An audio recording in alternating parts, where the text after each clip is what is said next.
we don't have to wait until Christ's second coming in order to overcome death.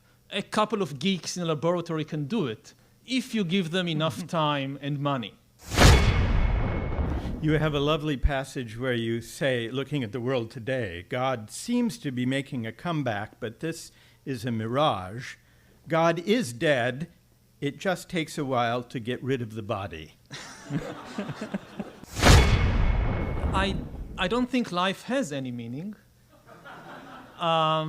So in that sense, it's not a strong counter-argument. I know that many religions and philosophies have based the meaning of life on death and what happens after death, but I think these are all fictional stories that people have invented through history. They are not the truth.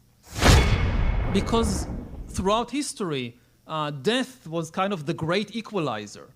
I mean, the poor people always told themselves, say in the Middle Ages, yes, now these rich people, they have all the good things in life, but they will die in the end, at least that. Just think what it means to be a poor person in a world when you die, but the rich continue to live young and beautiful forever. I mean, it's a cause for a lot of anger.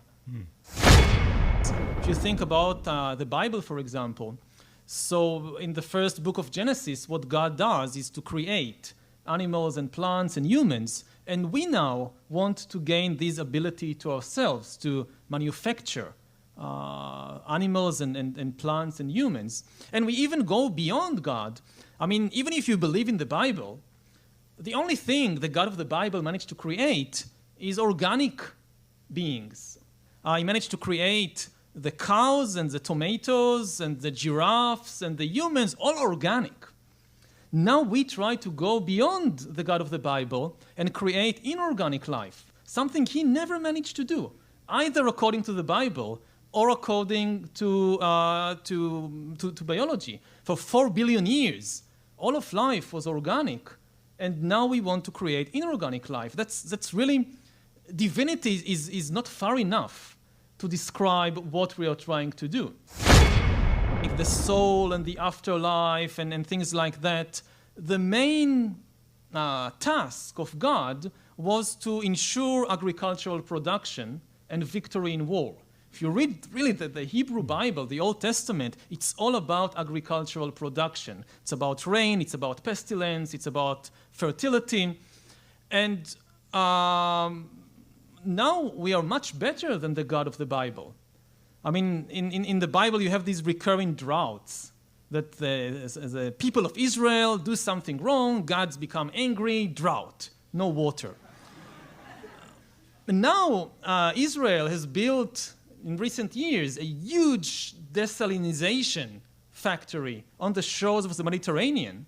And most drinking water in Israel today actually come from these plants, from these factories. So we can make God as angry as we like. I mean, he can stop the rains. We don't care.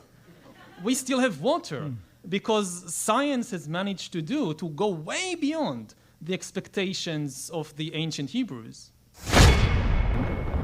I think the most interesting place today from a religious perspective is Silicon Valley. My bet is this is where the new religions of the 21st century are being created, will be created, and these will be kind of techno-religions, religions based on technology, religions that make all the old promises of Christianity and Judaism and Hinduism and so forth. They will also promise happiness and prosperity and justice and even eternal life, but here on earth with the help of technology and not after we die, with the help of superhuman beings. And in a way, I would say that we've already seen the first big techno-religion in history in previous century, and this was socialism. Nationalism breeds conflict and war with other nations.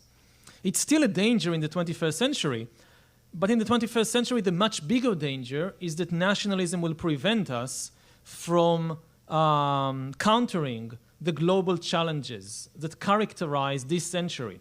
There is no nationalist answer to global warming. You cannot solve it on a national basis, which is why nationalists, at least sometimes, tend just to deny the problem. There is no global warming. And similarly with disruptive technologies, like bioengineering or artificial intelligence, you cannot confront these problems on a national basis. If you have a ban in the US on genetic engineering humans, it won't be effective if China or Korea is not on board. And very quickly, the US will break its own ban because nobody would like to stay behind. You must have global cooperation to confront these challenges. And this is why I think nationalism in the present context is very problematic and dangerous. It doesn't mean that we won't go along that path. Humans don't always do the right thing. So the 21st century might revolve around the fears and problems and hopes of a new massive useless class. People who are useless not from the viewpoint of their mother or children, but useless from the viewpoint of the political and economic system.